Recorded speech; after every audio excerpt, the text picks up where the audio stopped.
दोस्तों, मैं मुदस्सिर अहमद इनकलाब टीवी के लिए खुसूसी पेशकश शमशेर बेनाया में आप तमाम का इस्तकबाल करता हूँ। उर्दू ज़ुबान का मशहूर शेर है, मस्जिद तो पर बना दी पल भर में ईमान की हरारत वालों ने। जी हाँ, मैं इस शेर का पहला मिसरा पेश कर रहा हूँ। दूसरे मिसरे से कई लोगों को एतराज़ात हैं, इसलिए इस मौके पर मैं दूसरा मिसरा पेश नहीं करूँगा। अलबत्ता पहले मिसरे के मातहत ही मैं आज की बात को आपके सामने पेश करने की कोशिश कर रहा हूँ। उम्मीद कि आप लोग इसे पसंद भी करेंगे और इस बात को दूसरे लोगों तक भी पहुँचाने की कोशिश करेंगे, क्योंकि दूसरे लोगों तक पहुँचाना आपकी ज़िम्मेदारी है, समाजी फरीज़ा है।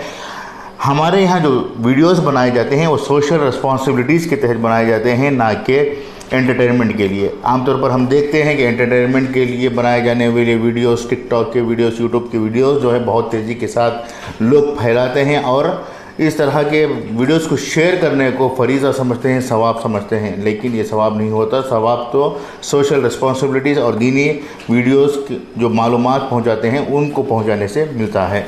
बहरहाल वीडियो शेयर करें ना करें ये आपकी ज़िम्मेदारी है। हमारा काम जो है आप तक बात पहुंचाना है। आज मैं आपको सामने जो बात करने जा रहा हूं वो बेहद इंतहाई अहम बात है। हमारे यहाँ मस्जिदें बनाने का सिलसिला चल रहा है, बरसों से मस्जिदें बन रही हैं। कई मस्जिदें हमारे दरमियान हैं, अलग अलग मसलकों के, अलग अलग रंगों के, अलग अलग मीनारों की तादाद के मसाजिद हमारे पास मौजूद हैं। लेकिन जहाँ तक हम देख रहे हैं, जितने मसाजिद हमारे पास मौजूद हैं वो सब के सब एक ही कॉन्सेप्ट में चल रहे हैं। वो कॉन्सेप्ट है पहला तो नमाज के लिए इस्तेमाल करना, दूसरा मसलकों की तबलीग के लिए इस्तेमाल करना। बहरहाल ये तबलीग का मामला जो है वो उन पर छोड़ दिया जाता है, क्योंकि उसी मकसद के लिए उनके पैरोकार, उनके चाहने वाले, उनके मानने वाले इन मसाजिद को बनाते हैं। लेकिन इससे बड़ी ज़िम्मेदारी हमारी एक और भी है, वो है उम्मत के फलाह व बहबूदी के लिए इन मसाजिद का इस्तेमाल करना। जी हाँ दोस्तों, जब नबी करीम सल्लल्लाहु अलैहि वसल्लम के दौर में मस्जिद नबवी बनाई गई तो इस मस्जिद नबवी को सिर्फ़ और सिर्फ नमाज़ों के लिए महदूद नहीं किया गया था, बल्कि यहाँ से इस्लामिक ट्रेनिंग सेंटर बनाए गए, इस्लामिक कल्चरल सेंटर बनाए गए, इस्लामिक वार सेंटर्स बनाए गए। इस तरह से हर लिहाज से, हर शोबे के लिए इस मस्जिद का इस्तेमाल किया गया। और नबी करीम सल्लल्लाहु अलैहि वसल्लम ने जिस तरह से मस्जिद नबी का इस्तेमाल किया वो तमाम उम्मत मोहम्मदिया के लिए एक सबक है कि मस्जिद को किस लिए और किस तरह से, किन किन मकासद के लिए इस्तेमाल किया जा सकता है। यह एक हमारे लिए दर्स है, सबक है।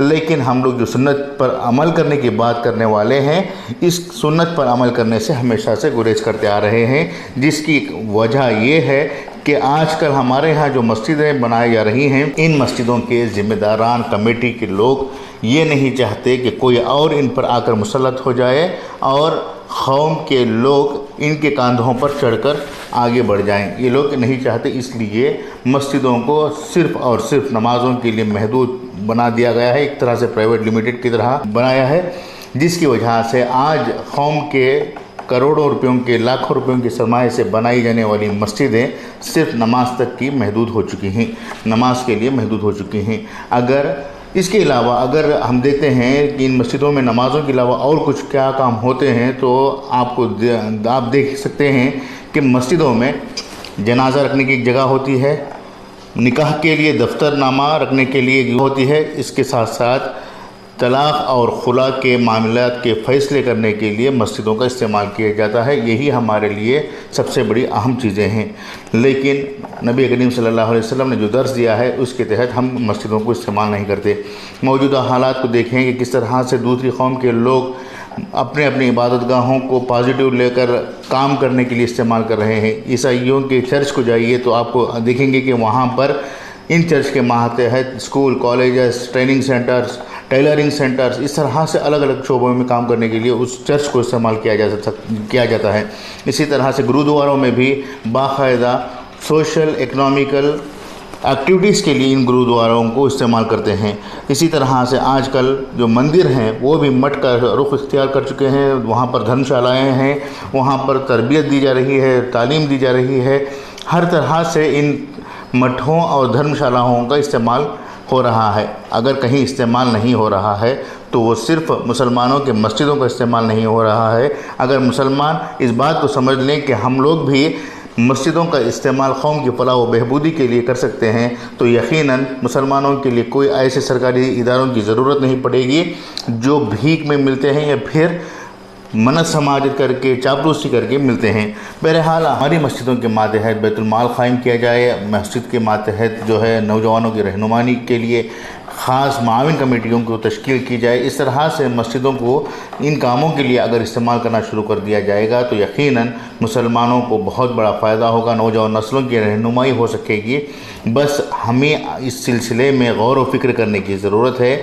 جو مساجد کی کمیٹیاں ہیں ان کو توجہ دینے کی ضرورت ہے کہ ہم لوگ اپنی مسجد کے ماتحت کیا بہتر کام کر سکتے ہیں۔ اگر یہ سوچ پیدا ہونے لگے گی، جانیے کہ آج کی بات میں ہم یہی پیغام دینا چاہیں گے، پھر نئی بات کے ساتھ، نئی فکر کے ساتھ آپ کے سامنے دوبارہ پیش ہوں گے۔ تب تک کے لیے میزبان مدثر احمد کو اجازت دیں۔ شکریہ۔